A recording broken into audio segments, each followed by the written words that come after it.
ये बात कुछ समझ में नहीं आई मास्टर साहब। और मुझे तो बिल्कुल पसंद नहीं आई।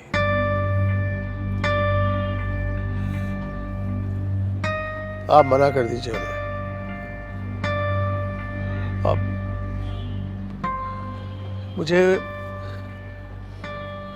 मुझे इन खातून की नीयत में फतूर लगता है। उन्हें कह दे कि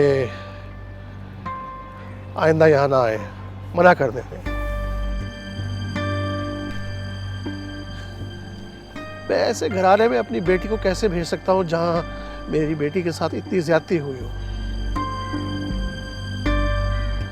दोनों भाई हैं, एक की माँ चुपचाप देखती रही जब मेरी बेटी के साथ ज्यादती हुई, और दूसरे की माँ फौरन ही रिश्ता लेने आ गई चंद दिनों बाद, मुनासिब वक्त का इंतजार किए बगैर। कैसे लोग हैं?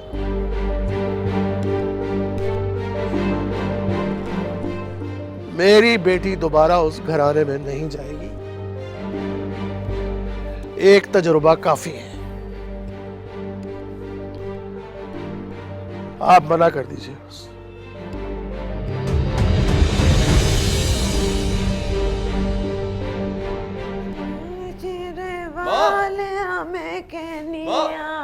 ये क्या हरकत की है तूने? क्या? मुझे बगैर बताए वहां चली गई हो, हद हो गई। तो तुझसे मैं इजाजतनामे पे दस्तखत करवा के जाती। मुझे पता होता ना कि इस नीयत से जा रही हो, कभी ना जाने देता।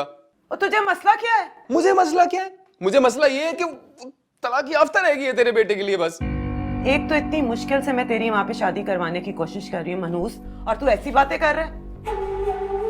उससे शादी नहीं करूंगा मैं। सुन लो, उससे शादी नहीं करूंगा मैं। मेरे भी कुछ अरमान है। अरमान बेटा खाली जेब तो पूरे होते नहीं। अब ऐसी अंधेर भी नहीं मची हुई, ठीक ठाक कमा लेता हूँ। जिस तरह खींच तान के गुजारा मैं करती हूँ ना, वो मैं ही जानती हूँ। एक कमाऊ लड़की घर में आ जाएगी तो हमारे भी दिन बदल जाएंगे, और तू है कि चने की झाड़ पे चढ़े चला जा रहा है। माँ देखो, ये इतना आसान नहीं है। मोहल्ले वाले क्या बोलेंगे सोचो, और खानदान में वैसे ही बदनाम कर चुकी हो तुम उसको। और सबसे बड़ी बात, ताई को और नईम भाई को कैसे सामना करेंगे हम उनका? तसल्ली रख, मैंने सब कुछ सोच के रखा हुआ है। अभी बस दुआ करके वो मान जाए किसी तरह। माँ मैं नहीं करूंगा उस लड़की से शादी, सुन लो तुम। और एक बात बता दूं, सही से जांच पड़ताल कर लो उस लड़की की। ऐसा ना हो धोखा खा जाओ तुम भी नईम भाई की तरह। मैं नहीं करूंगा उस लड़की से शादी। मैं देखती हूँ कैसे नहीं करता तू उस लड़की से शादी। मैं नहीं करता उस लड़की से शादी। सारा मेरा ही दिमाग खराब करने के लिए बैठे हुए।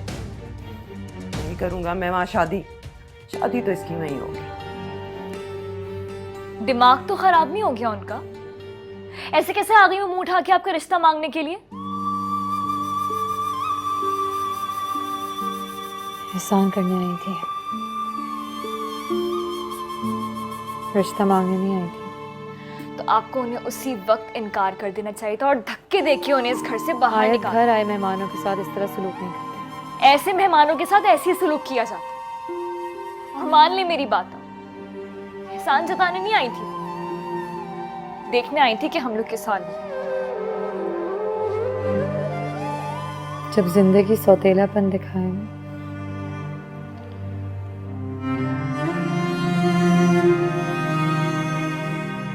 तो दुनिया वालों से नरमी की उम्मीद नहीं रखता। जो भी आएगा हाथ में पत्थर लिए आएगा।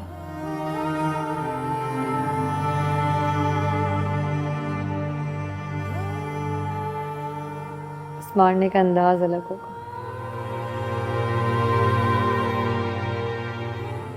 कोई हमदर्दी की आड़ में आएगा तो कोई सीधा वार करेगा।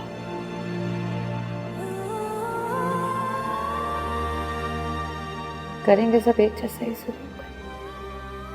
तो उन्हें तो बहुत अफसोस हो रहा होगा। ऐसे सही सलामत आए क्या? अम्मी ने बस सुन लिया ना तो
माँ बाप हैं यार।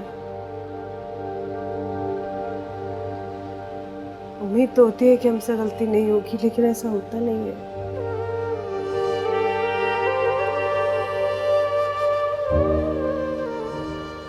बड़ी बड़ी गड़बड़ें कर जाते हैं हम।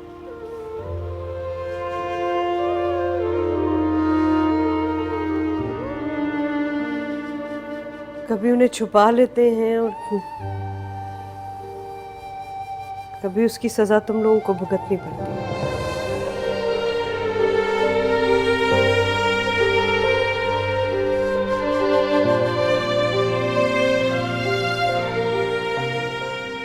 मेहरू,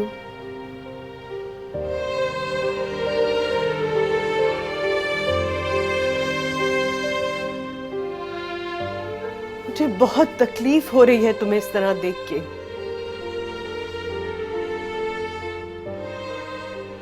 मैंने नहीं सोचा था कभी इतनी बेचारगी देखूंगी मैं अपनी इतनी दिलेर बेटी में।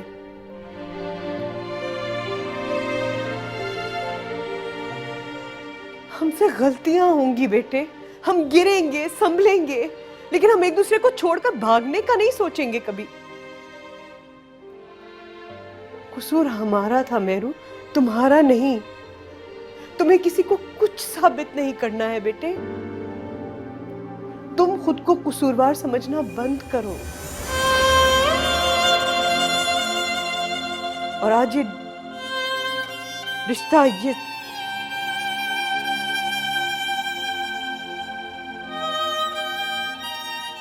नालायक जरूर हैं बेटे तुम्हारे माँ बाप, लेकिन इतने बेहिस नहीं है कि तुम्हें दोबारा वापस उसी दोजख में झोंक दें।